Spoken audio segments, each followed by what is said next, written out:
you have provided bibliographical and personal information and the booklet. So you're going to speak about the development of transport infrastructures in the EU state and the EU strategy and the Green Deal within the constraints of the EU state aid policy. And the floor is yours. Thank you, Mr. President. I would like to thank also the organizers of this conference and to apologize because I can't be with you in the beautiful, impressive Dubrovnik because I'm in 8th month of pregnancies and it is not advisable for me to travel. So unfortunately, I have to present my lecture from home. And this is a part of the result of the researches I performed within 3 projects concerning the development of transport infrastructures, with particular regard to the current global digital agendas and also climate change agendas. Currently, indeed, the main challenges and also from the other side, opportunities the transport sector is facing concern digitalization, climate change, and also the giantism of ships. We are having mega ships and also safety and security. What about digital transformation in the transport sector? First of all, we are speaking since years about autonomous vehicles in the different transport modes. This entails several important and delicate questions. Among the others, with regard to transport infrastructure, the need to have smart infrastructure that can connect with the vehicles and enable their existence and operation. Then another aspect is the creation of digital supply chain networks or consortia in order to expedite the supply chain and the commercial relationships. There is the need of having standardized procedures and also technical standards, and there is the need also uniform regulation of different aspects. And another of the several issues concern the creation of national and centralized single windows for submitting information documents, also for safety and security purposes. And I can refer to the impressive lecture by Ms. Matvicic on Monday about, for example, the role of the European Maritime Safety Agency also on this regard. So digital transformation is really, really important, and we will see that it entails also the other aspects concerning the ecological, economic sustainability of the transport sector and also of safety and security. As Professor Mudrich Misho at the beginning of this day told us, digitalization is everywhere and has an impact on I think nowadays on every single aspect of our lives. What is the digital transformation and what is not? It is not a simple integration of digital technologies in a given business. It is much more comprehensive because it is a new way of comprehensive thinking and organizing a business or an activity, and has also effects on the society and on our culture. So it is very important to think about it. These are some data concerning the logistic performance in different countries. I took this data from a World Bank's website, and they are very important, but where they refer to 2018, they are not updated to 2021 or 2020, but very, very important to understand from one side the importance of logistic integration, and from the other side the fact that there is no uniformity and there are still many improvements to be done. For example, with regard to Italy, compared to the first country in this rating, that is Germany, this scorecard was elaborated following also interviews with the undertakings with stakeholders, and it is important to see the different aspects that were examined.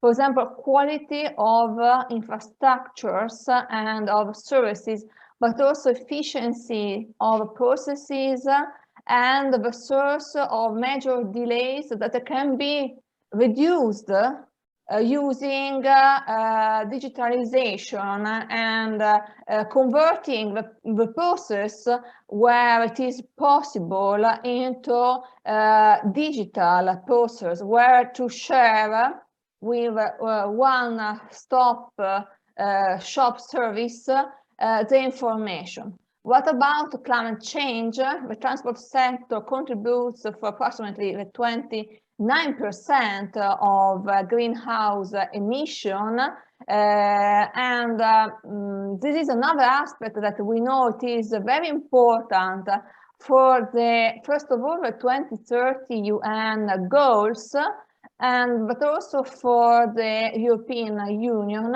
And recently, the European Union has provided for huge financing also to meet the requirement of neutral ecological impact in the EU by 2050. Another issue here are mega ships. We had an example with regard to Ever Given and the Suez Canal. Ships are getting bigger and bigger. There are several issues concerning mega ships that are not involved in this topic. For example, their profitability and their sustainability, but actually they need adequate infrastructure. So there is also an issue because, for example, Italian infrastructures, most of Italian infrastructures are not adequate to receive mega ships, so giant ships. Currently, they have organized themselves with hub and spoke systems, and then they use feeder ships to reach the other seaports. But this is another issue that concerns the development of seaports, with regard to seaports and among the other transport infrastructures. Safety and security is, safety and security deals also the digitalization, as I told you before, and also with climate change, because it concerns also safety from pollution and also accidents caused by pollution. What about the strategies and policies? I would like to start from a global perspective. I'm involved in a project concerning the Belt and Road Initiative of the PRC, and in particular the projects concerning transport infrastructures and the related issues, because there are not only political and social concerns about the Belt and Road Initiative and different approaches, but also important legal issues, especially in the EU, in order to have non-EU investors in our infrastructures. The PRC is very interesting because it started from a new Silk Road involving a belt from China through Western Asia, Eastern and Central Europe, that is a railway connection mainly, and the new maritime road that interests also the Italian ports, in particular the Adriatic ports. And it evolved into a comprehensive project of commercial and economic relationships that involve almost that are ambitiously seeking to involve almost all the countries in the world. So it does not concern only transport, but we have also the digital Silk Road, concerns fashion, healthcare, food, and many more, because it is meant to involve all the different sectors, commercial sectors. What about today's topic? With regard to digitalization, in the 2015 OBOR white paper, OBOR stands for One Belt, One Road, that was the previous acronym for the new Silk Road. It was created, the digital Silk Road. It involves not only the digital market for selling, purchasing goods to customers, but also the digital connections of transport infrastructures and services that are going or have been already created in the new Silk Road.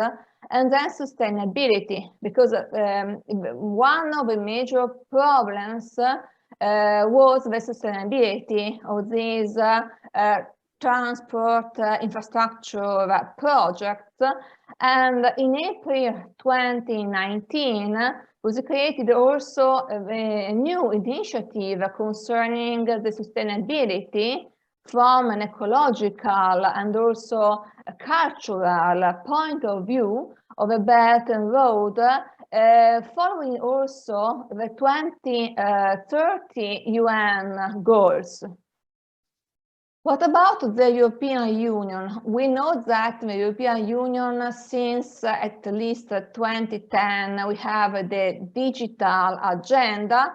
First of all, it concerned the creation of a digital single market, but it concerned also transport infrastructures with the already existing funds, such as the TNT, and it recently evolved into an expressly strategy pursuing sustainable and smart mobility in connection, in strict connection with the EU Green Deal of July 2020 that pursues the goal of reaching the first climate neutral country by 2015.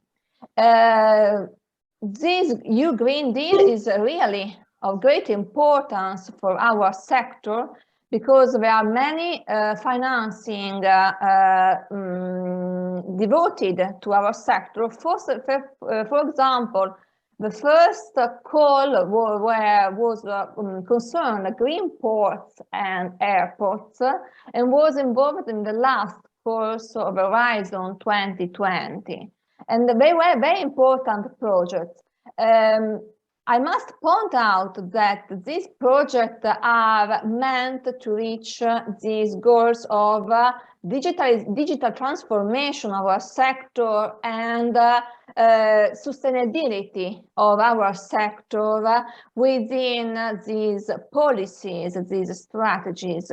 They do not involve, for example, the enlargement and development of existing or new infrastructure for improving their competitiveness apart from the goal I mentioned before. For example, I can't enlarge my seaport to receive mega ships within these two projects. And this is very important because with regard also to these financing, these opportunities by the European Union, we must have in mind that we must comply with the regime of state aids within the EU, and also with other, of course, legal aspects.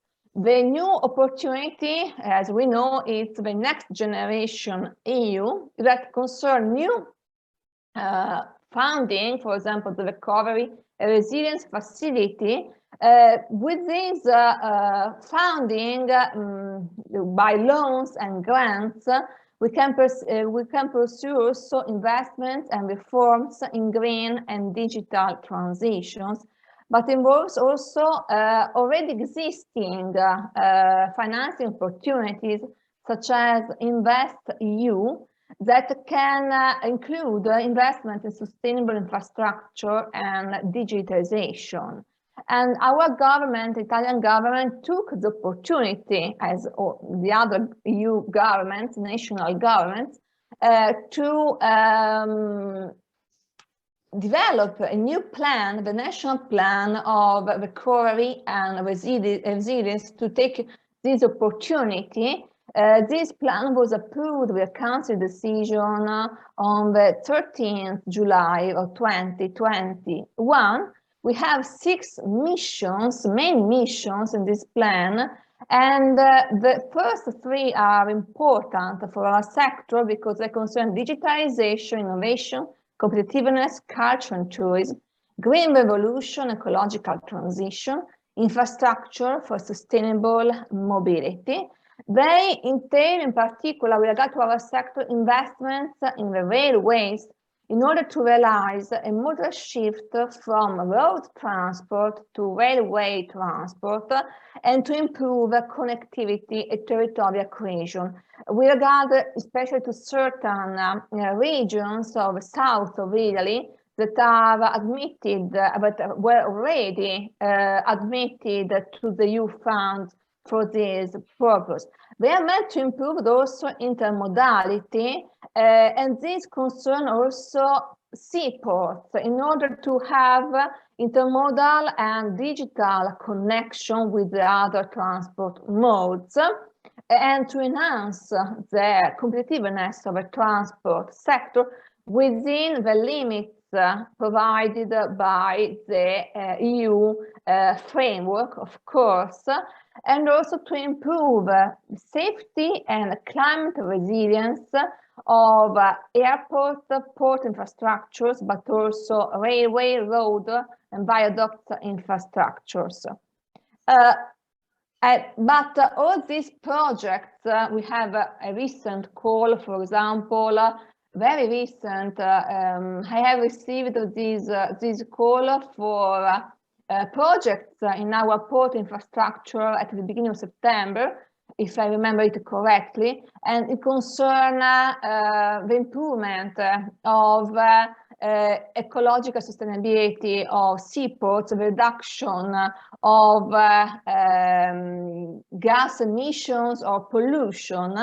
They must meet, however, the requirements of a state aid regime. I can't decide to finance a seaport, or I can't choose freely a beneficiary for financing. I have to comply with the state aid regime. The definition of state aid is provided in the Treaty on Functioning of the European Union, Article 107, that says that safe as otherwise provided on the treaties, an aid granted by member state or with public resources in whatsoever form that distorts or threatens to distort competition among the member state and gives an advantage to a specific beneficiary or a group of beneficiaries is incompatible with the internal market. So we must first of all ask ourselves if public financing to transport infrastructure is a state aid, and it is indeed nowadays it is. There have been evolution in the EU institutions' approach on in this matter, because first of all, up to the late 90s, the beginning of 2000 years, it was considered a general measure of economic policy that fell within the domestic, the national policy of economic and social development. And then in the second half of the 90s, it was considered a possible effect on the users of a transport infrastructure.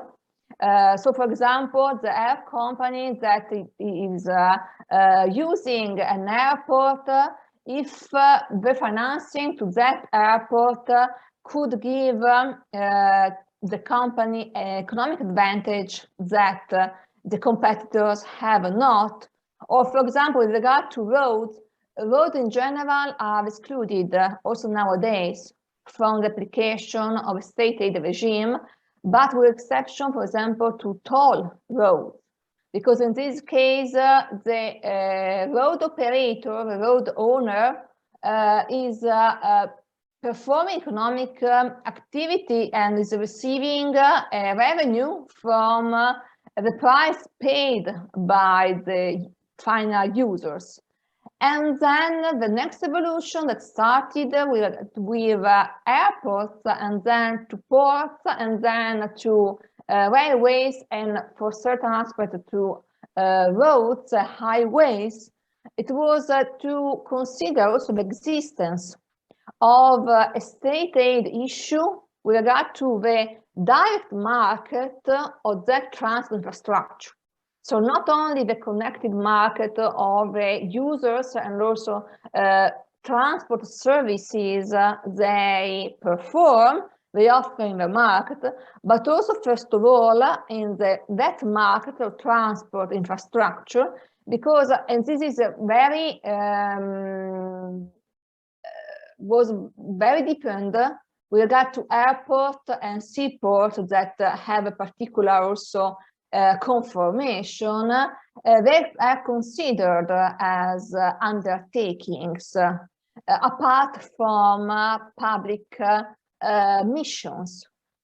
These are, in order to better explain this evolution, this is the starting point, the 2004 community guidelines on state aid to maritime transport. Here it was still stated that investment in infrastructure normally did not fall nowadays within the scope of state aid regime. And this was the same approach with regard to the airport sector. But then everything changed, especially since the 2006 for both of them.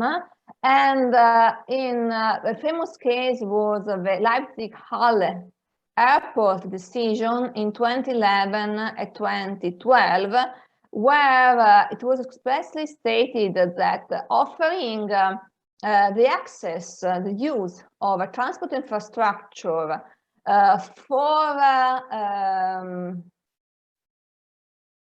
a charge that could be considered also taxation in the single domestic state, but is considered charge, is an economic activity.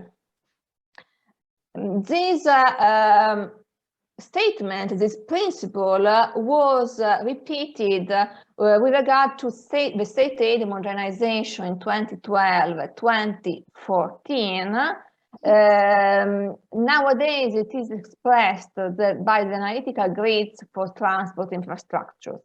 The analytical grids are not an official document, they are not even a communication by the Commission. They are a working document, a staff document that you can find published on the Commission's website, but they do not amount, of course, to a regulation, directive, or even a communication.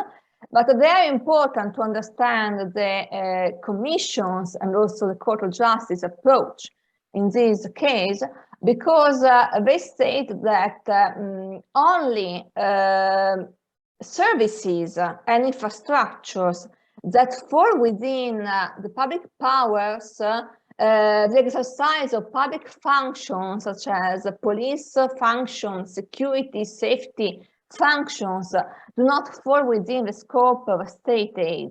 Otherwise, we must consider them as falling within the scope of state aid because they pursue an economic activity. So we must apply Article 107 with regard to the other activities.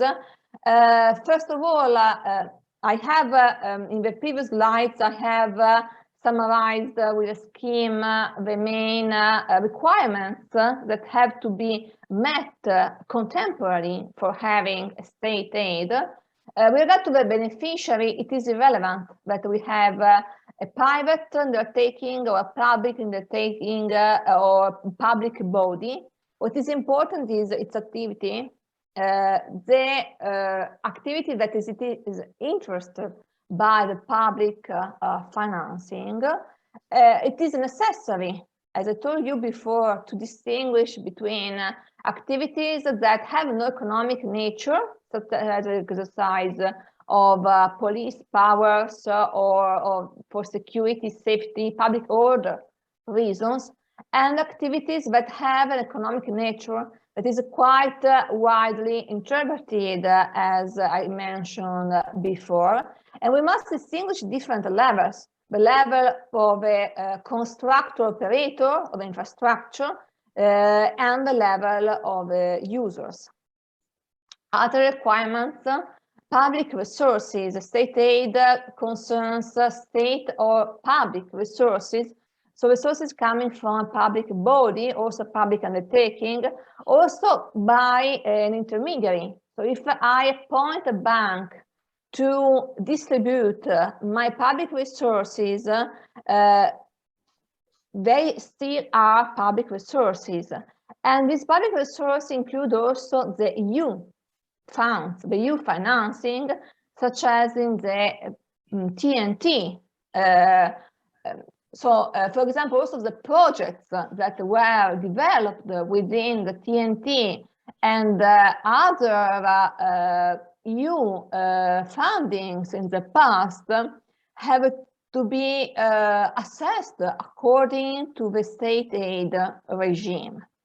Economic advantage: the beneficiary or beneficiaries must receive an economic advantage in any form that can't be spontaneously achieved in the market, and that it is not achieved by the other competitors.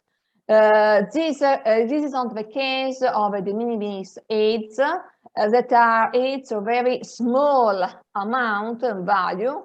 So we have not also an effect on the trade among member states.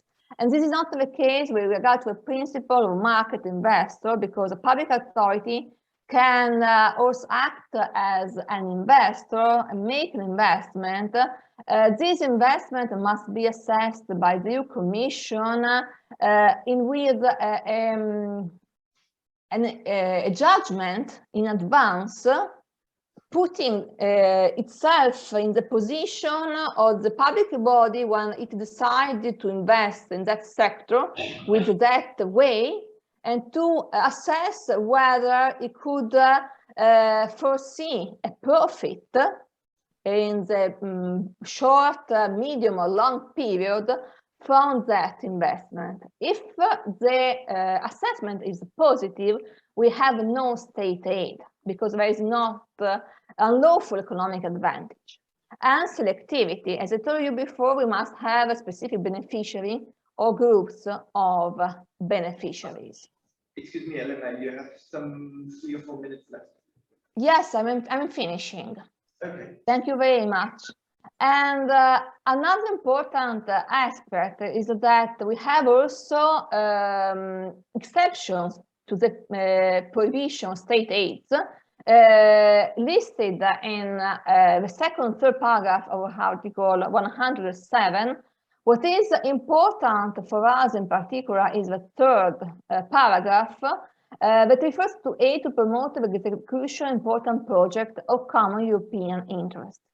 This was the case, for example, of a TNT and other important EU projects, and this could be the case of the current EU projects, the current EU financing, or the aid facilitated the development of certain economic activities, or such as other categories of aid as may be specified by decision of the Council and proposal of the EU Commission. These three exceptions can apply to the current projects, important projects of EU Commission and also of Italy. So the project falling within these strategies can't be considered in advance as not falling within the application of the regime of state aids, but can be considered as admitted because they pursue an important goal at the EU level.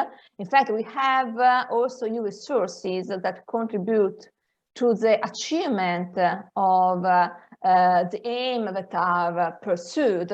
What is important is that also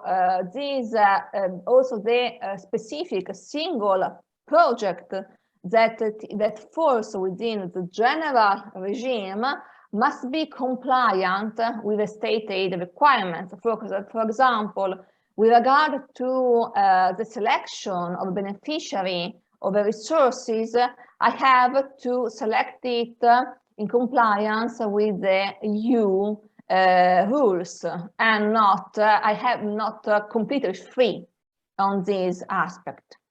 I have finished, and I would like to thank you very much